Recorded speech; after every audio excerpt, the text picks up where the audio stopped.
मुझे एक हदीस याद आ रही है, शादीशुदा लोग इसको जहन के अंदर महफूज रखें। आकाए करीम सल्लल्लाहु अलैहि वसल्लम ने दुआ फरमाई, ए अल्लाह 3 किस्म के लोगों के घरों को तू हरा भरा रखना। कौन दुआ कर रहा है? मदीने के ताजदार सल्लल्लाहु अलैहि वसल्लम। वो आलिम जो इल्म पर अमल करे और लोगों को इल्म और अमल की दावत दे, ए अल्लाह तू उसके घर को हरा भरा रखना।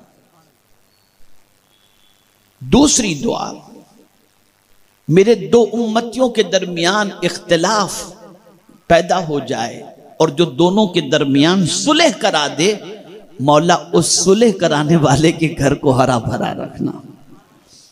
और तीसरी दुआ पैगंबर रहमत सल्लल्लाहु अलैहि वसल्लम ने ये फरमाई, ए अल्लाह जो औरत अपने शौहर को नमाज के लिए उठाए और जो शौहर अपनी औरत को नमाज के लिए उठाए, ए अल्लाह उसके घर को हरा भरा।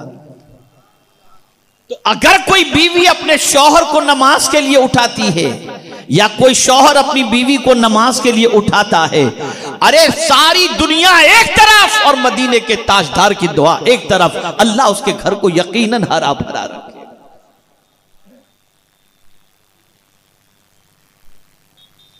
लेकिन यहां बीवी शौहर से डर रहा है, बीवी शौहर से डर रही है, शौहर बीवी से डर रहा है। कहीं उठाऊंगा तो नाश्ता नहीं मिलेगा, भड़क जाएगी, जलाल में आ जाएगी। बीवी सोचती है शौहर को उठाऊंगी तो कहीं गुस्से में कुछ बोल न दे। ये हाल हो चुका है।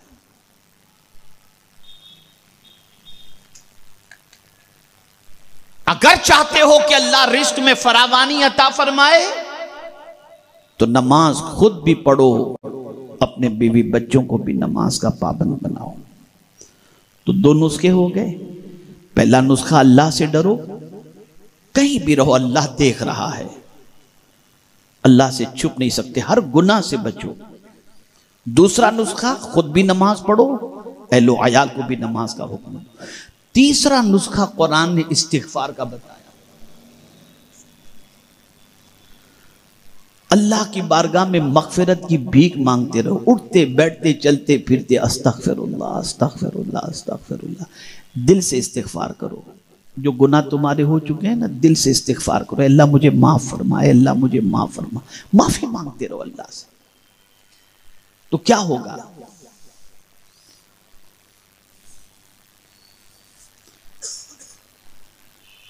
कुरान मुकद्दस में रब्बे कदीर जल्ल जलालहू ने इस्तिगफार की वजह से खूब रोजी देने का वादा फरमाया। और यह नहीं फरमाया कि टेम्पररी रोजी मिलेगी, 1 महीने के लिए, 2 महीने के लिए, नहीं। युमत्तिउकुम मताअन हसनन इला अजलिम मुसम्मा। मौत तक अल्लाह ताला तुम्हें जिंदगी गुजारने के लिए अच्छी मता अता फरमाएगा। कब? जब तुम अल्लाह की बारगाह में इस्तिगफार करते रहोगे, मगफिरत मांगते रहोगे। इस्तिगफार ऐसा वजीफा है, ऐसा वजीफा है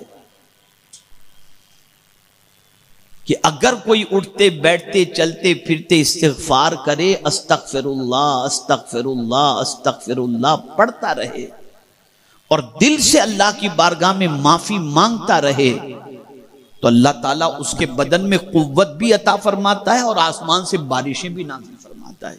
या कौम इस्तगफिरू रब्बकुम सुम्मा तूबू इलैहि युरसिलिस समाअ अलैकुम मिदरारा व युमदिदकुम बिअमवालिन व बनीन व यज़िदकुम कुव्वा औ कमा क़ाल।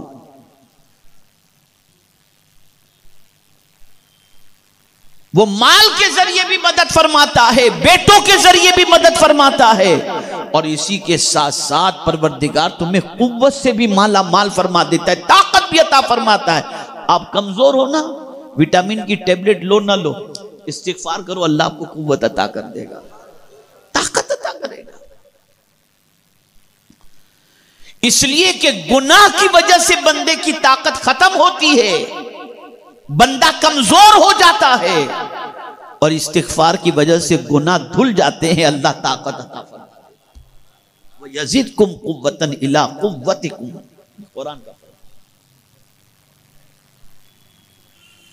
और मुझे इस्तिगफार से मुतल्लिक एक हदीस याद आ रही है। आक़ाए करीम सल्लल्लाहु अलैहि वसल्लम ने फरमाया, तूबा लिमन वुजिद फी सहीफतिही इस्तिगफारन कसीरा। सरकार सल्लल्लाहु अलैहि वसल्लम फरमाते, खुशखबरी है उसके लिए, मुबारक हो उसको जिसके नामे आमाल के अंदर इस्तिगफार की कसरत हो।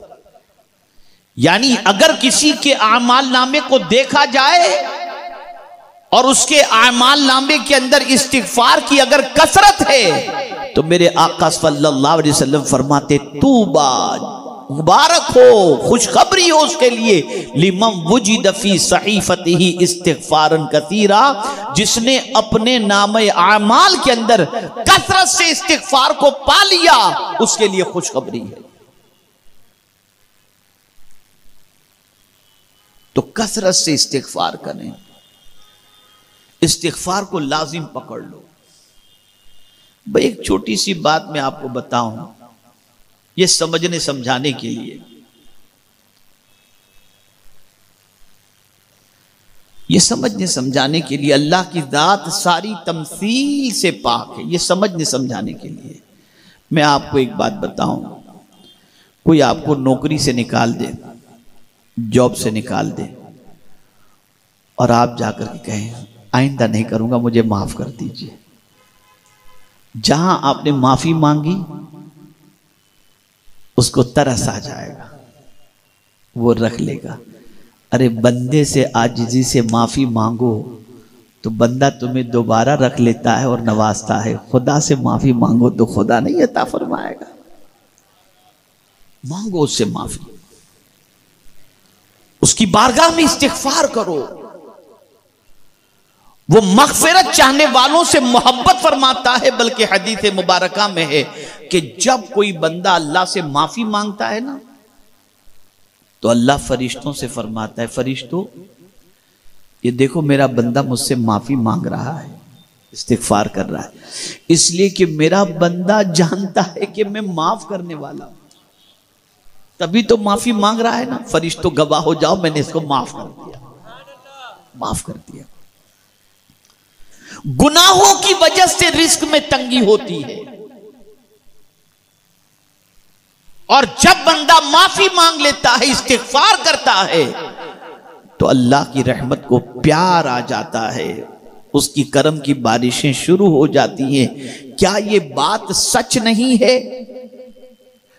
तजर्बे में नहीं है कि बारिश कब रुकती है, कहत कब पड़ता है, और जब बारिश रुक जाती है, सूखा पड़ जाता है, कहत पड़ता है, तो लोग नमाज इस्तिस्का के लिए मैदान में जाते हैं, लेकिन खुद नहीं जाते, सिर्फ छोटे छोटे बच्चों को लेके जाते हैं।